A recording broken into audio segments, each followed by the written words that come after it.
What's up, investors? It's the Russian dude.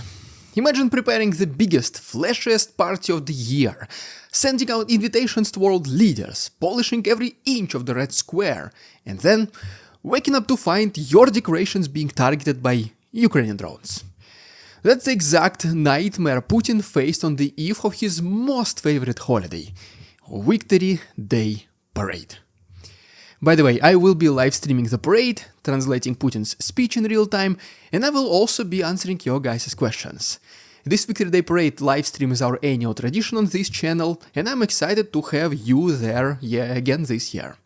The parade starts at 3 AM Eastern Standard Time this Friday, May 9th, that's 10 AM Moscow local time, so mark your calendars. I know it's a little bit too late if you're in the Western Hemisphere, but it will be awesome if you can still make it. Well, see you there, hopefully, soon. Alright, back to the video.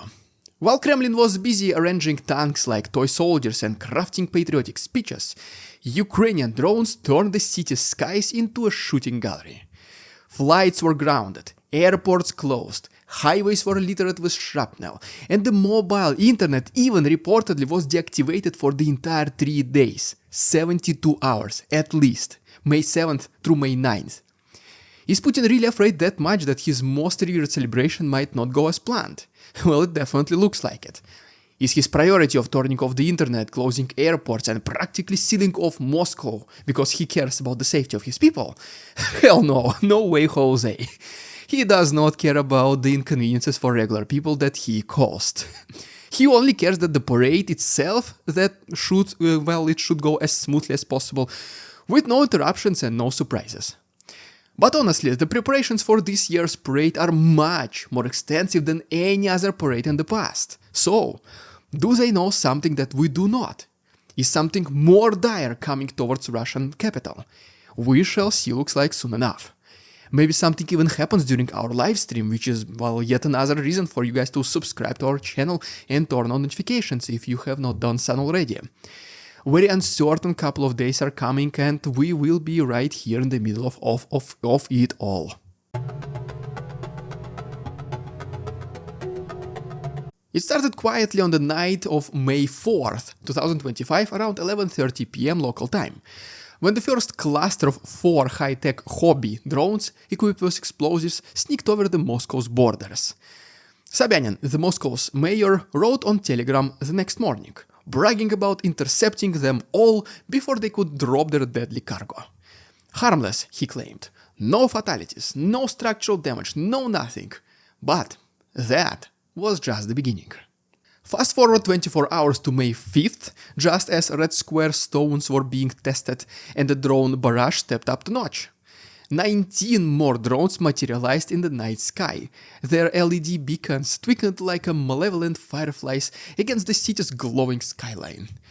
The sounds of air defense batteries, panzers, book systems, even S-400s woke up thousands of Moscow people. According to the Kremlin, every drone was intercepted once again. Yet, despite the fanfare of downing them, the debris rained down on the Leninsky Prospect, cracking windshields and forcing closed lanes on one of Moscow's busiest streets. The Defense Ministry counted 202 drones intercepted across Russian territory in a single 24-hour stretch, assuming we believe this number 202. Okay. That number, even though, let's say so it's real, is not just a statistics. It is a proclamation that the so-called Fortress Russia has its windows wide open, welcoming every single fly and mosquito like a lantern in a warm spring night. What makes these episodes more than mere tactical skirmishes is the symbolism. Victory Day celebrates Russia's triumph over Nazi Germany forces in 1945, a story of steel resolve and heroic defenses. What Putin does forget, though, however, is that the Soviet Red Army also had Ukrainians fighting alongside them. For him, well, apparently they were just Russians. And so here we have modern-day David and Goliath scene, where pocket-sized drones outmaneuver a nation built on military might. A country that tests missiles in the Arctic cannot keep a micro-drone from trapping its capital in an air raid drill. And what's Kremlin's official line here? All under control, as always. Our defenses held firm.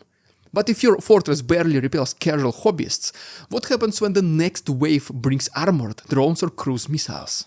Meanwhile, the drone interceptions plastered state TV with triumphant headlines. Yet conversations in residential courtyards told a very different story. Did you see that bright flash near Gorky Park? Asked one retiree. I thought it was fireworks until fragments fell literally on my balcony. Street vendors whose umbrellas had been tossed by shockwaves muttered about luck and curse in the same breath. In every startled eye reflection, the question flashed unspoken. If these little toys can't get through, is the rest of Russia any safer then? Should I maybe leave Moscow until the parade is over? The questions also were like this. Well, it is not that quite simple, to be honest, with all the airports closing at the same time. Let's talk about this topic right now.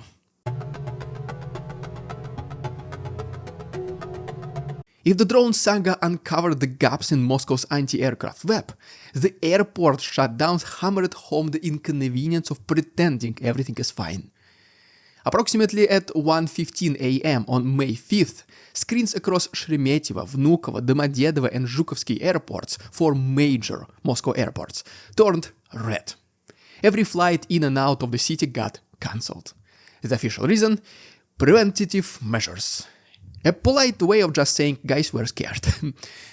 At the moment of recording this video, even more flights are getting cancelled, including the most recent ones already on May 8th. For 4 days straight, it is practically impossible to leave Moscow by air. But yeah, sure, the situation is under control. 9 regional airports then followed the suit, from Smolensk to Rostov, each forced to suspend flights against as more drones bust along Russia's western corridor. You don't have to be a frequent flyer to grasp the chaos. Business people hastily rearranged video conferences, diplomats rescheduling summit calls, families delaying their reunions. What's more ironic is that while Moscow's war machines can pulverize cities hundreds of kilometers away, it cannot guarantee that a mother and a child can fly home without fearing of falling debris. The bigger fallout? Well, economic ripple effects bigger than a drone's wingspan. Air cargo carrying perishables, fresh produce, medicine, well, all of them sat motionless on the tarmacs. Perishable exports rotted, waiting for clearance. Airlines hemorrhaged revenue. All because Putin wanted to simply enjoy his parade in relative peace. And still, no declaration that, guys, we have a problem, was ever made. Better to showcase downed drones that admit that the sky is dangerous. Kremlin's propaganda machine spun tales of unbreakable defenses, even as stranded travelers flooded social media with videos of silent, planeless runways. And what of the invited foreign leaders? Imagine Xi Jinping in Tourage circling Moscow's airspace. Their pilots forced into holding patterns because of budget drones. Belarus's President Lukashenko glimpsing nothing but closed taxiways and dark terminals. Lula da Silva wondering if his state visit would include panoramic views of fireballs instead of friendly handshakes. Each delayed flight was an unplanned diplomatic nightmare, one that the Kremlin could neither hide nor fully control. But they were able to control the use of the internet by, guess who? Regular people. They simply deactivated it. Done, just like this. Millions of people and thousands of businesses found themselves in the Stone Age for 3 days and counting. Let's talk about this in more details in our next chapter. If missiles and drones are physical danger, then cutting off internet was cyber blitzkrieg. On the evening of May 5th, cell towers in central Moscow and its suburbs decided to, take a holiday. MTS, Beeline, Tele2, 3 biggest Russia's cell operators, all stopped delivering calls or data. GPS on smartphones blinked out or insisted you were in Sheremetyevo no matter if you were, sipping latte in Tverskaya, opposite side of Moscow. Food delivery apps crashed mid-order, leaving hungry customers staring at blank screens. Banking apps refused to process transactions without mobile authentication codes, and people simply just could not log anywhere. Emergency services could hear callers but had to guess locations. It was as if the city had been dropped into electromagnetic shroud. Official memos from the authorities warned of possible restrictions ahead of, obviously, Victory Day parade. Translation: expect complete media blackout, which is very ironic, announcing possible restrictions on the internet, which is already not accessible. Well, I know. The reason was the following: disrupt drone navigation. After all, modern drones lean heavily on GPS and mobile networks for guidance, and so jamming those signals in targeted zones can ground an entire swarm. But the Kremlin took the sledgehammer approach and, well, total disruption across a 50-kilometer radius because precision blockage requires admitting vulnerability.